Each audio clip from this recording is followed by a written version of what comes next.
Bismillahirrahmanirrahim. Assalamualaikum warahmatullahi wabarakatuh. Waalaikumsalam.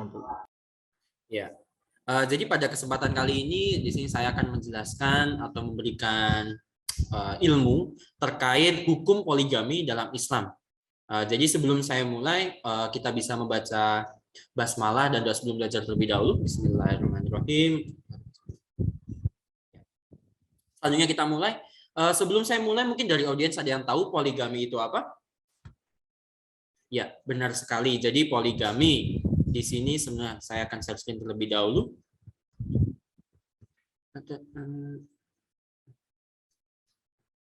Nah, sudah terlihat belum?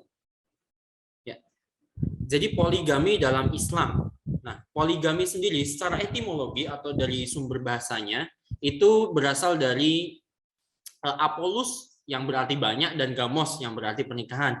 Jadi bisa diartikan bahwa poligami itu merupakan suatu perkawinan di mana laki-laki mengawini lebih dari satu perempuan dalam kurun waktu yang sama. Ya, tadi jadi sudah ada yang menjawab itu sudah benar. Kemudian selanjutnya dasar hukumnya. Nah, di sini dasar hukumnya ada dari Quran surat An-Nisa ayat 3. Dari audiens apakah ada yang mau membacakan? Ya, bagus sekali. Nah, di sini akan membacakan artinya. Jadi intinya dari surat Quran surat An-Nisa ayat 3 di sini itu mengatur dari hukum dari poligami itu sendiri. Jadi perintah atau perintah atau ayat yang menganjurkan seseorang itu untuk melakukan poligami. Kemudian selanjutnya ada Quran surat An-Nisa ayat 4. Jadi Quran surat An-Nisa ayat 4 di sini itu diturunkan setelah Quran surat An-Nisa ayat 3. Jadi An-Nisa ayat 4 ini mengandung arti dari syarat-syarat atau ketentuan dari seseorang yang akan melakukan poligami. Nah, selanjutnya selain itu poligami.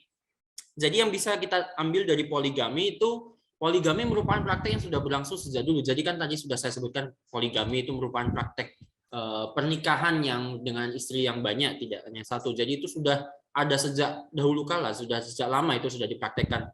Nah, kemudian Islam itu datang untuk mengatur dengan membatasi jumlah dan ketentuan-ketentuannya. Tadi kan sudah ada surat An-Nisa ayat 3 dan ayat 4. Jadi ayat 3 itu perintahnya, ayat 4 itu merupakan ketentuannya. Nah, aturan ini itu tidak ada dalam kitab agama samawi lain. Contohnya pada Taurat, Zabur, Injil, dan hanya ada dalam Al-Quran.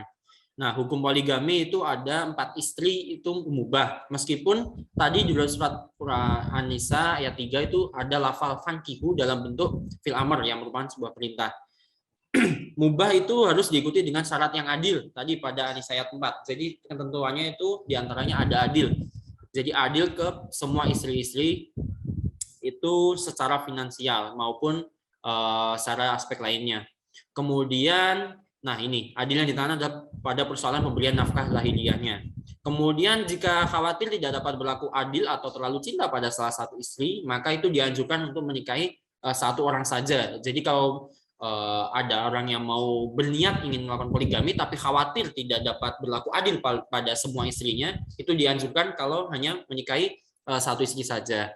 Nah, kemudian syarat atau yang bisa diambil dari poligami itu tidak diniatkan atas dasar nafsu belaka. Seperti itu. Kemudian, jadi poligami itu bisa dijadikan sebagai sebuah solusi. Jadi ada beberapa sumbernya mengatakan bahwa poligami itu menjadi solusi. Kenapa bisa jadi solusi? Karena jumlah perempuan itu ada lebih banyak dibandingkan laki-laki. Jadi 4-5 kali lebih banyak.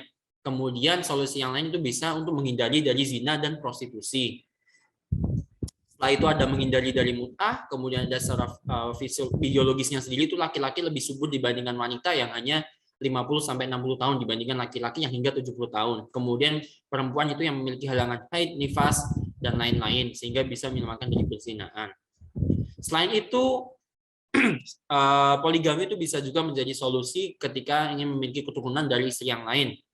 Ada juga menghindari perceraian karena istri mandul yang tidak bisa memiliki anak. Kemudian juga ada solusi bagi laki-laki yang perantauan dari jauh istri dan membutuhkan penyaluran hasrat seksual. Kemudian juga ada untuk menghindari lahirnya anak yang tidak sah dan tidak jelas nasabnya. Jadi pada intinya itu seorang laki-laki yang ingin poligami itu menghindari tadi cerai, kemudian keturunan dari istri lain. Jadi untuk yang menjadi solusi lah. Jadi ketika seorang istrinya tidak bisa memiliki anak, itu bisa memiliki istri yang lain untuk memiliki anak, sehingga bisa ya tidak terjadi pertikaian atau perceraian tadi. Kemudian ada juga mengayomi perempuan. Perempuan di sini yang ditekankan itu merupakan seorang yang sudah janda. Jadi mengayomi perempuan itu kalau zaman dahulu itu jadi pada zaman yang masih perang dahulu itu kan laki-laki yang berperang sehingga banyak laki-laki yang meninggal di ketika perang, sehingga banyak perempuan itu yang ditinggal sendiri atau istilahnya ditinggal janda, sehingga dia itu sendiri dan membutuhkan pengayoman dari laki-laki. Kemudian mengayomi anak-anak yatim, jadi masih sama tadi seorang janda atau istri yang ditinggalkan oleh laki-lakinya yang memiliki anak yatim itu bisa atau memerlukan seorang pengayom dari seorang suami atau seorang ayah itu. Kemudian, nah selain itu kan tadi sudah ada batasan, kemudian ada solusi dari poligami, itu ada syarat juga dan batasannya. Jadi tidak hanya langsung asal-asalan nikah berapa istri kayak gitu, tidak. Jadi ada syarat dan batasannya. Jadi syarat di sini yang pertama beriman dan berilmu serta adil. Tadi sudah di awal ya yang adil. Nah, beriman dan berilmu di sini itu lebih ditekankan kepada seorang laki-laki yang tidak asal-asalan. Jadi dia itu poligami dengan aturan atau ketentuan tadi yang sudah dijelaskan. Misalnya tidak hanya berdasarkan nafsu, kemudian untuk mengayomi perempuan yang sendiri, kemudian mengayomi anak-anak yang yatim seperti itu. Kemudian yang selanjutnya ada mampu. Nah, di sini mampu dikatakan itu bisa adil secara nafkah, menafkahi istri-istrinya, mampu adil secara membagi istilahnya membagi cintanya lah seperti itu. Jadi mampu di sini itu jika seorang tidak mampu dan ingin berpoligami itu tidak dianjurkan atau makruh hukumnya. Kemudian lebih menenteramkan jika keputusan berpoligami itu disepakati berdua antara suami dan istri. Jadi seseorang laki-laki yang ingin menikahi istri kedua, ketiga, dan keempat itu dianjurkan untuk berdasarkan kesepakatan bersama. Jadi agar tidak ada bentrok atau pertikaian dalam keluarganya nanti. Kemudian untuk batasan-batasannya, jadi di sini yang pertama jumlah dari istrinya itu pembatasannya ada 4 orang. Jadi 3 atau 4 untuk poligaminya itu berdasarkan surat An-Nisa ayat 3. Kemudian sanggup berbuat adil kepada para istrinya, itu surat An-Nisa ayat 4. Oh, ini belum dirubah, masih ayat surat An-Nisa ayat 3. Kemudian tidak ada hubungan saudara antara istri yang telah ada dengan calon istri yang akan dinikahi. Jadi tidak ada hubungan darah secara langsung lah itu intinya. Itu berdasarkan surat Al-Nisa ayat 23. Kemudian ada juga batasan yang lain itu bukan bibi atau keponakan dari istri yang telah ada. Masih sama dengan yang tadi, tidak ada hubungan keluarga. Kemudian untuk penolakan, jadi kan khususnya pada Indonesia saat ini ya kan, poligami itu banyak mengalami kontroversi, banyak yang menolak. Itu diantaranya karena ada paham feminisme yang mendukung dari seorang perempuan yang bebas, harus tidak atau sederajat lah dengan laki-laki seperti itu. Kemudian jika boleh poligami maka boleh poliandri.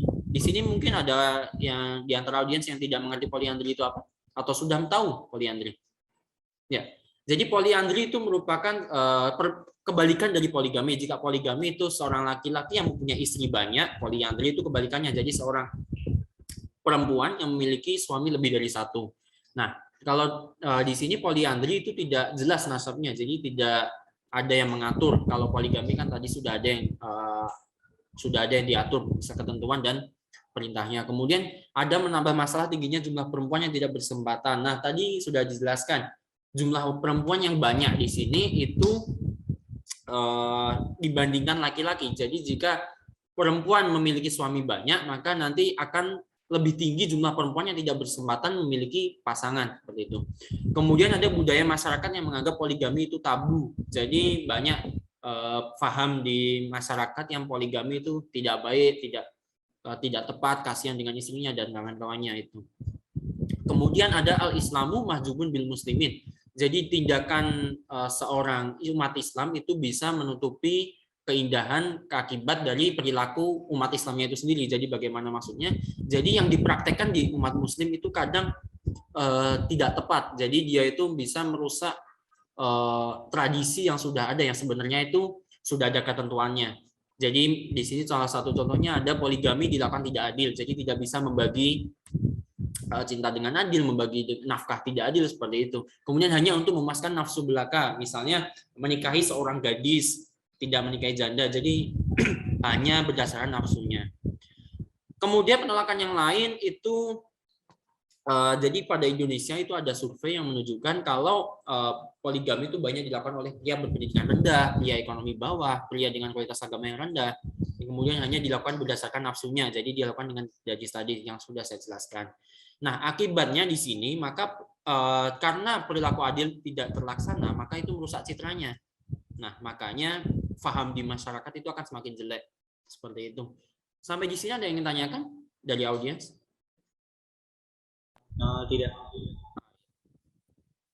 Nah, ini untuk sumber-sumbernya. Kalau dari audiens ada yang ingin mendalami lagi terkait poligami. Jadi kalau tidak ada yang ditanyakan dari saya untuk pemberian ilmunya mungkin cukup segitu. Kalau tidak ada saya tutup. Kalau ada salah kata mohon dimaafkan. Wabillahi taufiq wal hidayah. Wassalamualaikum warahmatullahi wabarakatuh. Waalaikumsalam.